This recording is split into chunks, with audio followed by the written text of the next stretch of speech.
Assalamualaikum ya akhi ya ukhti. Assalamualaikum warahmatullahi wabarakatuh. Apa kabar semuanya? Ibu harap anak-anak semua dalam keadaan sehat walafiat ya.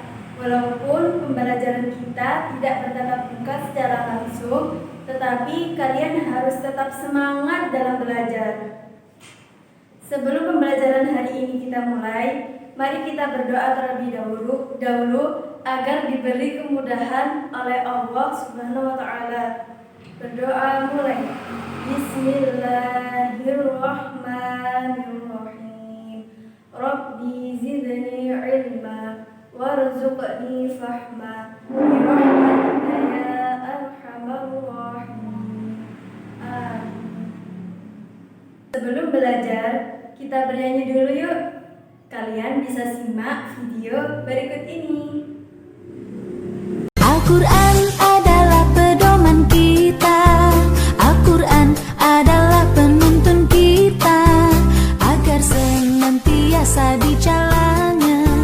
Masihkah kita terbata membacanya? Bacalah agar kita makin mengerti, bacalah agar kita memahami, bacalah agar selamat dunia akhirat. Inilah jalan makin dekat padanya. Al-Qalam memudahkan kita semua agar fasih membaca Al-Quran. Al-Qalam mengajarkan kita semua memberantas buta huruf Al-Quran.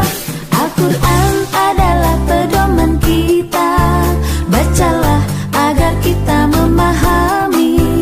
Al-Qalam mewujudkan jalan kita, solusi fasih membaca Al-Quran.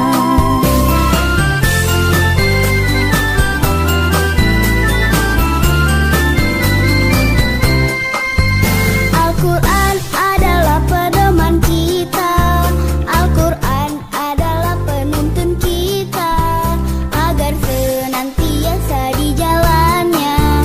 Masihkah kita terbata membacanya? Bacalah agar kita makin mengerti, bacalah agar kita memahami, bacalah agar selamat dunia akhirat. Inilah jalan makin dekat padanya.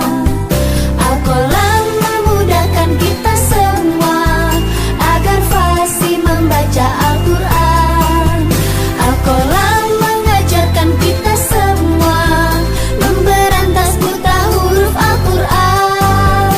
Al-Quran adalah pedoman kita, bacalah agar kita memahami. Al-Qalam mewujudkan jalan kita, solusi fasih membaca Al-Quran. Al-Qalam mewujudkan jalan kita, solusi fasih membaca Al-Quran.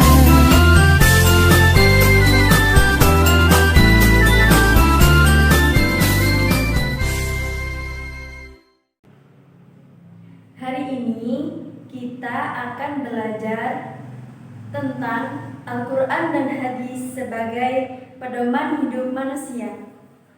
Al-Quran dan hadis ialah suatu yang tidak asing lagi dalam kehidupan sehari-hari. Ibarat dalam suatu perjalanan, Al-Quran dan hadis merupakan petunjuk atau peta yang memberi arah kepada manusia dengan mengikuti ajaran yang terkandung di dalamnya. Kalian tahu nggak? Banyak kebaikan yang kita peroleh kalau kita mempelajari Al-Quran. Mari Ibu beritahu ya, membaca Al-Quran itu sangat besar pahalanya dan kebaikannya. Seperti dalam sabda Rasulullah SAW, siapa saja yang membaca satu huruf dari kitab Allah yaitu Al-Quran, maka baginya satu kebaikan, dan satu kebaikan itu dibalas dengan 10 kali lipat. Hadis riwayat At-Tirmidzi.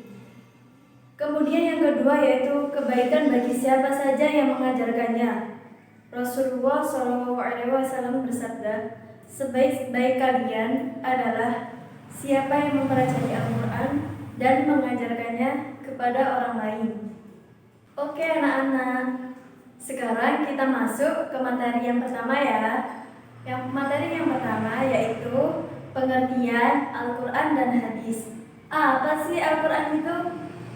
Al-Quran berasal dari kata qara'a yaqra'u Qur'an, yang artinya membaca bacaan atau bacaan yang sempurna.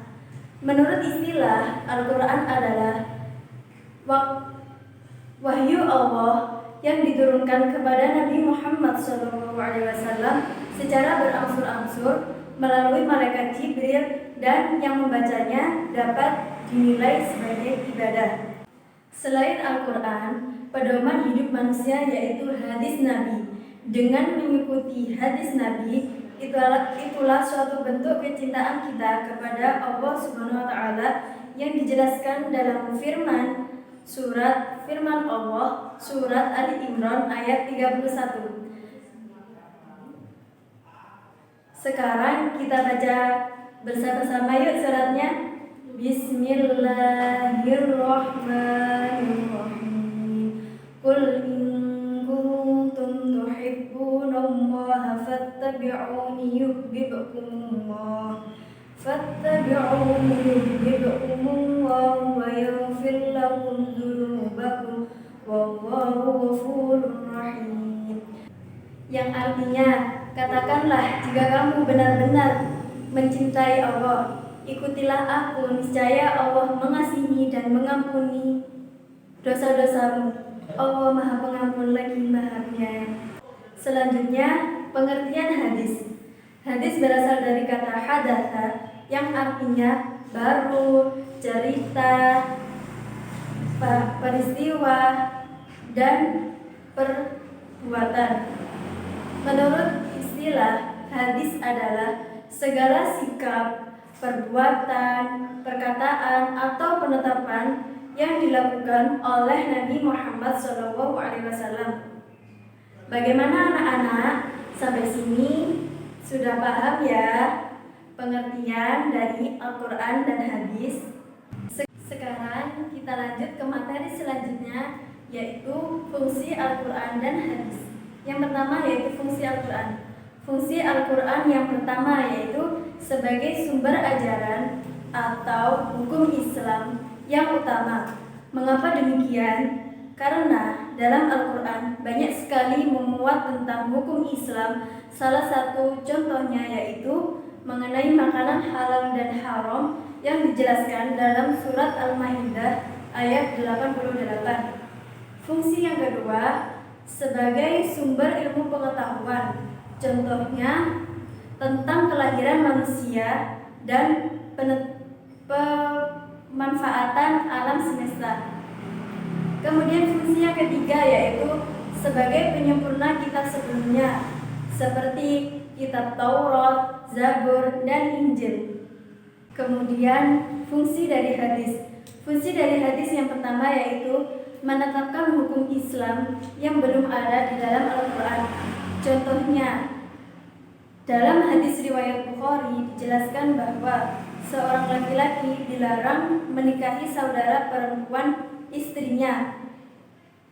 Kemudian yang kedua, mempelajari ayat Al-Quran yang masih bersifat global. Contohnya, di dalam Al-Quran dijelaskan tentang sholat. Di hadis pun diperinci lagi tentang tata cara sholat maupun jumlah rakaatnya.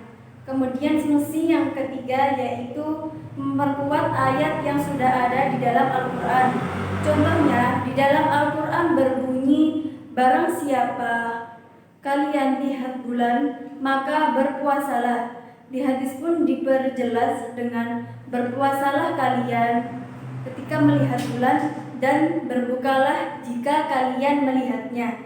Hadis riwayat Bukhari Muslim. Kemudian kita masuk ke materi yang terakhir, yaitu cara memfungsikan Al-Quran dan hadis dalam kehidupan sehari-hari. Bagaimana sih cara memfungsikan hadis dan Al-Quran dan hadis dalam kehidupan sehari-hari? Yang pertama yaitu mengikuti pengajian. Yang kedua, mempelajari dan memahami isi kandungan ayat Al-Quran dan hadis.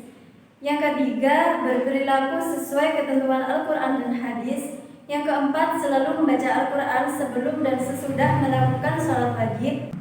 Sebelum kita tutup pembelajaran hari ini, Ibu akan berikan satu pertanyaan untuk kalian semua, yaitu bagaimana cara kalian mengaplikasikan Al-Quran dan hadis dalam kehidupan sehari-hari. Silahkan kalian jawab pertanyaannya di kolom komentar ya. Bagaimana anak-anak? Sudah paham tentang Al-Quran dan hadis sebagai pedoman hidup manusia? Di awal tadi sudah Ibu jelaskan tentang pengertian Al-Quran dan hadis, fungsi Al-Quran dan hadis, serta cara mengaplikasikan Al-Quran dan hadis dalam kehidupan sehari-hari. Semoga apa yang kita pelajari hari ini bermanfaat ya untuk anak-anak sekalian. Sebelum kita tutup pembelajaran hari ini, mari kita membaca hamdalah bersama-sama. Alhamdulillahirabbil alamin. Kurang lebihnya, Ibu mohon maaf yang sebesar-besarnya. Tetap semangat belajar dan selalu jaga kesehatan kalian. Wassalamualaikum warahmatullahi wabarakatuh. Kadang salah bahkan berdua